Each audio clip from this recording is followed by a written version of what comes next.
فبأي آلاء ربكما تكذبان.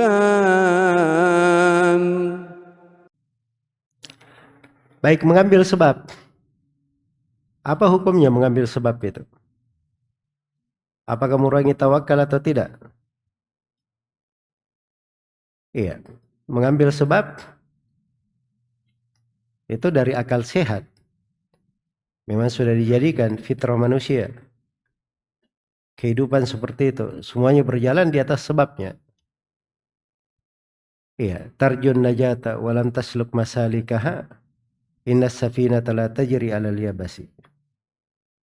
Kamu menghendaki keselamatan tapi tidak menempuh jalannya. Perahu itu tidak ada yang berjalan di daratan. Kita pernah lihat perahu di atas darat berjalan? Perahu selalu berjalan di mana? Di air, itu jalannya. Itu sebabnya. Makanya Nabi Nuh alaihi salam ketika akan diselamatkan disuruh bikin apa? Suruh bikin perahu. Allah Maha mampu menyelamatkan Nabi Nuh tanpa bikin perahu. Tapi itu ketentuan dalam kehidupan. Suruh bikin perahu, ambil sebab untuk selamat. Iya. Maryam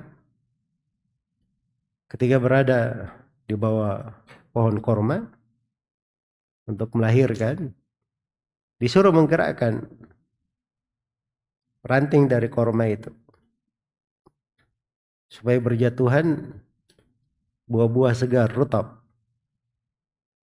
Itu buah itu dilempar pun belum tentu jatuh itu.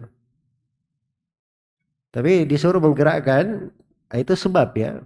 Karena mengambil sesuatu. Tapi dengan hal itu diberkahi oleh Allah, berjatuhan buah-buah korma yang segar itu. Iya. Jadi itu maksudnya hal yang seperti itu lumrah. Ya. Karena tawakal itu bukan artinya seorang tidak mengambil sebab. Makanya ketika Nabi kasih perumpamaan tentang tawakal yang bagus, dikasih perumpamaan seekor burung. Iya. Di dalam hadits riwayat Ahmad, At-Tirmidzi dan Al-Hakim dari Umar bin Khattab radhiyallahu taala anhu. Rasulullah sallallahu alaihi wasallam bersabda, "Law annakum tatawakkaluna 'ala Allahi haqqa tawakkulih la razaqakum kama yurzaqut tayr. Tagdu khimasa wa taruhu bitana." Dikata kalian itu tawakal kepada Allah dengan sebenar-benar tawakal, kalian akan diberi rezeki seperti burung diberi rezeki itu. Pergi di waktu pagi dalam keadaan temboloknya itu kosong, tidak ada isinya, tempat makannya. Kalau perut kita kosong, tidak ada isinya, pulang sore hari sudah penuh,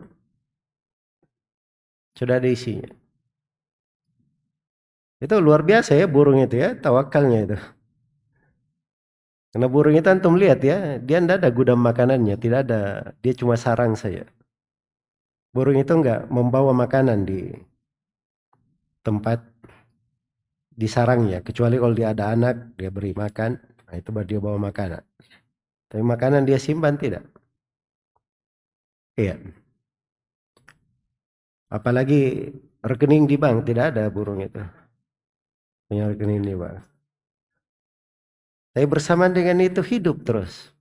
Pagi pergi tidak ada isinya, pulang sudah penuh, subhanallah. Nah, jadi kalau kalian tawakal kepada Allah dengan sebenar-benar tawakal, kalian diberi rezeki. Seperti burung diberi rezeki. Iya. Dan hidup dengan tawakal seperti itu luar biasa ya. Iya. Ya, kadang itu salah satu gunanya berguru juga ya. Kadang kita lihat dari guru-guru itu orang-orang salih, orang-orang baik. Luar biasa ya kita belajar banyak akhlak yang tinggi dari mereka. dalam hal tawakal, sabar, kesyukuran. Sebab mereka belajar ilmu dan mengamalkan ilmu tersebut. Mengamalkan ilmu tersebut. Tawakal itu banyak sekali kebaikannya. Banyak sekali kebaikannya. Iya. Baik. Dari keindahan tawakal itu, keutamannya, pertama Allah perintah untuk bertawakal dalam banyak ayat. Dan perintah itu adalah menunjukkan kewajiban. Fatawakkal 'ala Allah. Innaka 'alal haqqil mubin. Bertawakkallah kamu kepada Allah. Sungguhnya engkau di atas kebenaran yang sangat jelas. Wa'buduhu wa tawakkal alaih. Beribadahlah dan selalu bertawakal kepadanya. Wa tawakkal 'alal hayyil ladzi la yamut. Dan bertawakallah kepada Allah yang tidak pernah mati. Iya. Dan seterusnya ya dari ayat-ayat perintah untuk tawakal. Dan perintah itu menunjukkan kewajiban. Orang yang beriman juga diperintah bertawakal. Wa 'alallahi falyatawakkalil mu'minun. Nah, hanya kepada Allah orang yang beriman itu bertawakal. Iya. Dan Allah terangkan bahwa tawakal dari sifat keimanan. Innamal mu'minuna alladzina idza dzukirallahu wajilat qulubuhum wa idza tuliyat alaihim ayatuhu zadatkum imanan wa ala rabbihim tawakkalun. Itu sifatnya, dari pokok sifat orang yang beriman. Kepada Rabbnya mereka selalu bertawakal. Dan Allah beri contoh dari para nabi dan para rasul bagaimana tawakal mereka. Iya. Qad kanat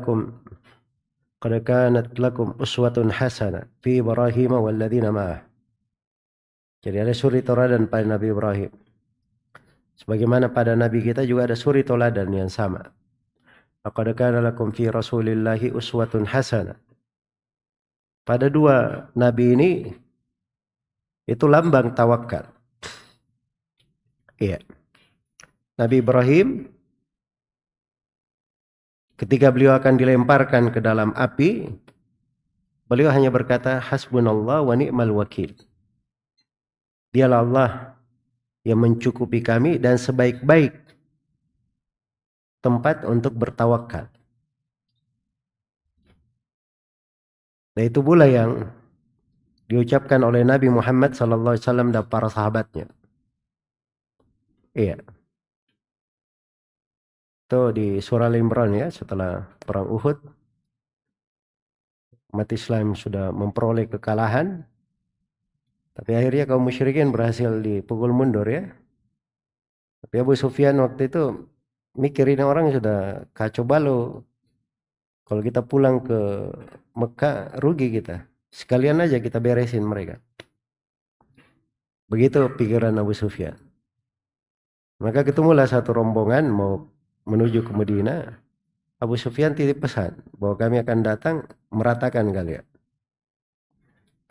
Nah, disitulah dikatakan di dalam ayat, alladzina qala lahumun nasu innan nasa qad jama'u lakum fakhshawhum fazadahum imanan wa qalu hasbunallahu wa ni'mal wakil.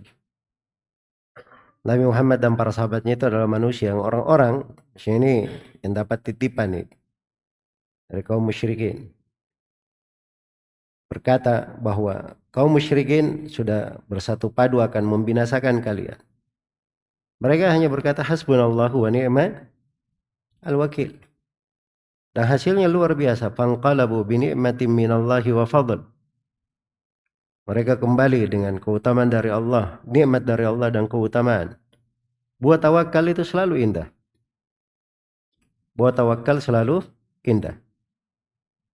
Ya, kalau ada perkara-perkara bersandar kepada Allah. Iya, sebenarnya solusi itu selalu ada sama kita. Tapi yang menjadi masalah kita itu kadang kalau ada masalah, ada perkara yang kita hadapi, Kadang kita banyak bersandar kepada diri, kadang nggak tahu kemana arahnya, lupa untuk bertawakal kepada Allah.